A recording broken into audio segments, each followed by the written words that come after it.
दीनापुर नाम का एक सुंदर गांव था। गांव में सभी लोग हंसी खुशी रहते थे। उसी गांव में गीता नाम की एक औरत रहती थी। गीता अपनी सास की शराब पीने की वजह से उससे काफी परेशान थी।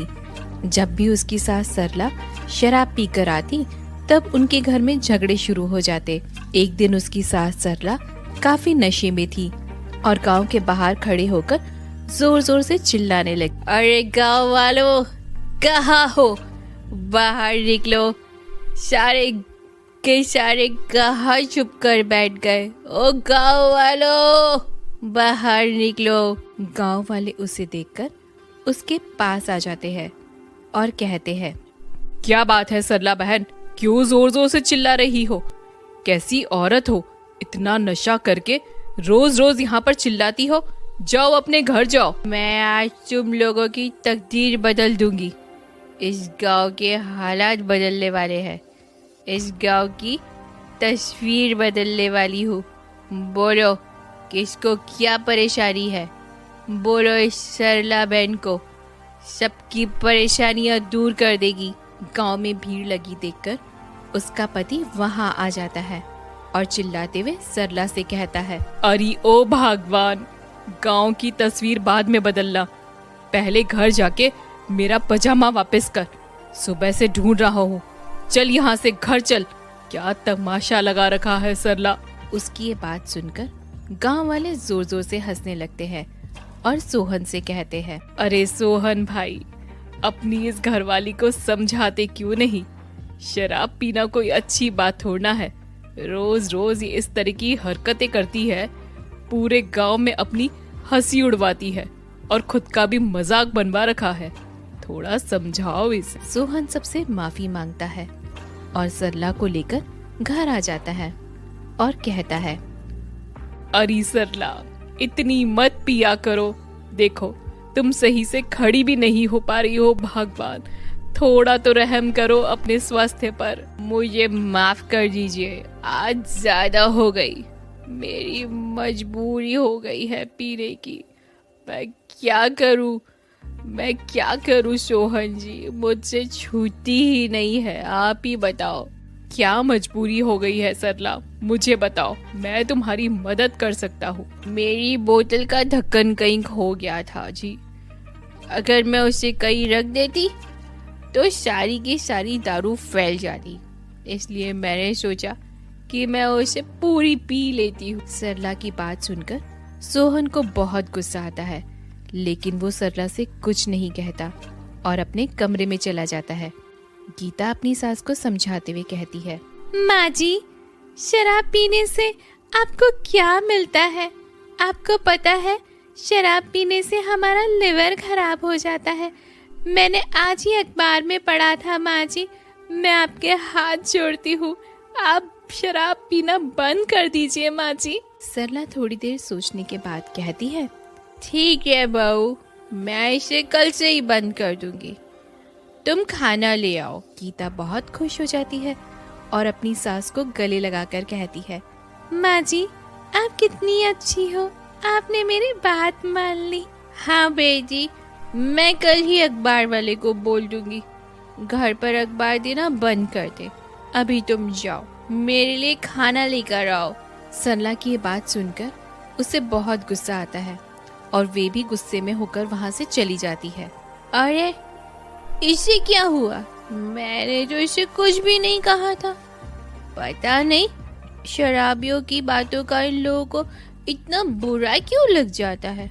मैंने तो कुछ भी नहीं कहा। आखिर अपनी भी कुछ इज्जत है मार्केट में। जाने दो, कोई समझता ही नहीं है। अगली सुबह जब सरला सोकर उठती है तो सभी घर वाले उससे आकर कहते हैं, देख सरला, हम तेरा ये रोज रोज का नाटक नहीं सह सकते और न ही हमें तेरा रोज रोज का नाटक करना पसंद है। तुम अपनी आदत सुधार दो, नहीं तो हम सब ये घर छोड़कर चले जाएंगे। तुम्हारी इस आदत से बच्चों में क्या असर हो रहा है, इसकी तुम्हें कुछ खबर भी है सरला? हाँ माँ जी, अब हम आपकी इस आदत से बहुत दुखी हो चुके हैं।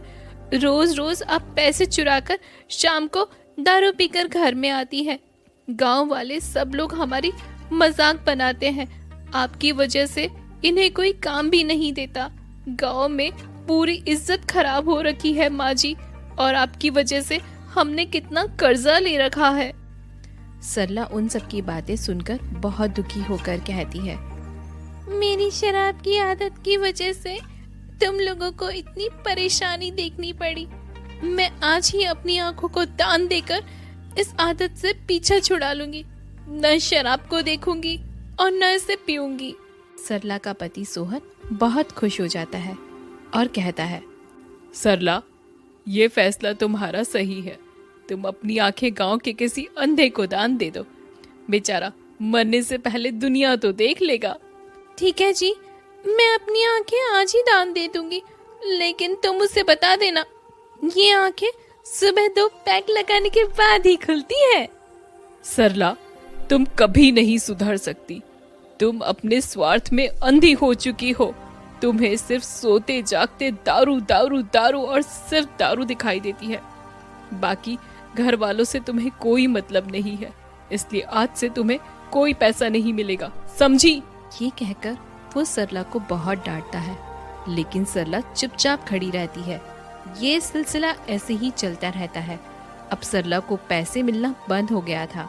एक दिन की बात है, सुरेश बहुत बीमार हो जाता है और उसके इलाज के लिए बहुत पैसे की जरूरत पड़ती है। गीता अपने पति को इस बारे में फोन पर बताती है और गीता का पति भोला भी घर आ जाता है और अपनी पत्नी से कहता है, गीता, ये लो कुछ पैसे। कल सुबह लेकर इन्हें अस्पताल जाना और इन्हें संभाल कर रख लो। बहुत ज्यादा संभाल कर रखना, देखो कहीं माँ न ले ले। जब भोला अपनी पत्नी को पैसे दे रहा था, तभी उसकी माँ उसे देख लेती है और अपने बेटे भोला से कहती है, बेटा मुझे भी 100 की पत्ती दे देना, मैं भी दवा लेने जाऊंगी। वो क्या है ना, 2 दिन से तबीयत ठीक नहीं है और ये बहू मुझे पैसे ही नहीं देती। नहीं माँ, मैं तुम्हें एक फूटी कौड़ी नहीं दूंगा। जानता हूँ मैं तुम्हारी आदतों को। तुम्हारी वजह से ही पापा की ये हालत हुई है। तुम्हें सिर्फ हमेशा शराब पीनी होती है।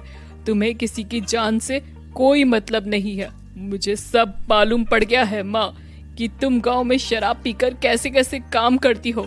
इसलिए मुझसे बात करने की कोई जरूरत नहीं है माँ। मैं तुमसे कोई बात नहीं करना चाहता।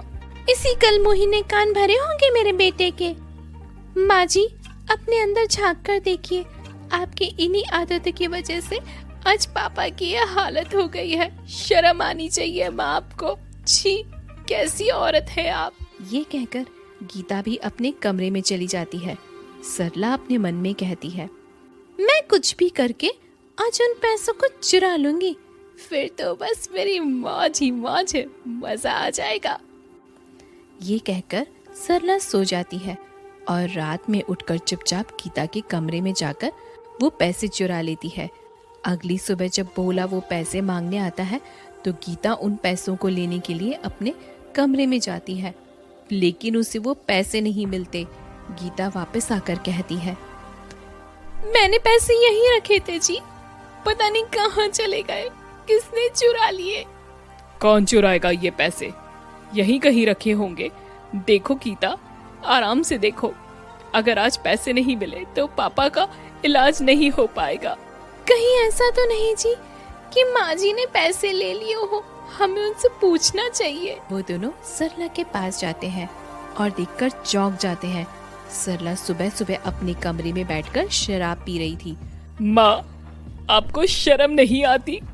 आपका पति अस्पताल में भर्ती है और आप शराब पी रही है, वो भी पैसे चुराकर। मुझे तो आपको माँ कहते हुए भी शर्म आती है। भोला अपनी माँ से बहुत उल्टी सीधी बातें कहता है, लेकिन उसकी किसी बात का सरला पर कोई असर नहीं होता।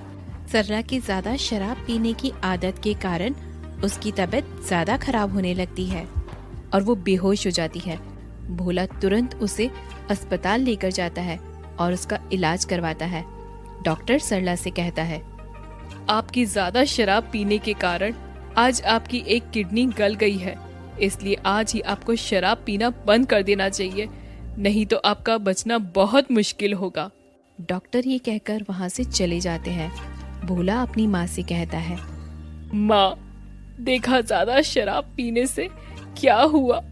इसलिए हम सब आपसे कहते हैं माँ कि तुम शराब न पिया करो। अभी भी समय है माँ, सुधर जाओ। समय रहते सुधर जाओगी तो तुम्हारी दूसरी किडनी भी बच जाएगी माँ। बेटा ये तो बताओ मेरे पति कैसे हैं? वो अब ठीक है ना? मुझसे भूल हो गई है बेटा। जिंदगी भर तुम लोगों को कष्ट देती रही। अब मैं कभी शराब नहीं पीऊंगी। हाँ माँ, पापा ठीक है। मैंने और गीता ने मिलकर एक नाटक किया था आपको सही रास्ता दिखाने के लिए, लेकिन ये नाटक हम पहले कर लेते तो शायद आज आपकी एक किडनी बच जाती। कोई बात नहीं बेटा, देर से ही दुरुस्त आए, लेकिन भगवान ने अब मेरी आंखें खोल दी है। अब मेरी भगवान से एक ही प्रार्थना है। क्या प्रार्थना है माँ जी? बस मैं भगवान से यही दुआ करूंगी, अगले जन्म में चाहे दांत मुझे कम दे, लेकिन किडनी पूरी 32 देना। साली बहुत जल्दी खराब हो जाती है। सरला की बात सुनकर सब अपना माथा पकड़ लेते हैं और सरला को चिल्लाकर कहते हैं, माँ तुम कब सुधरोगी?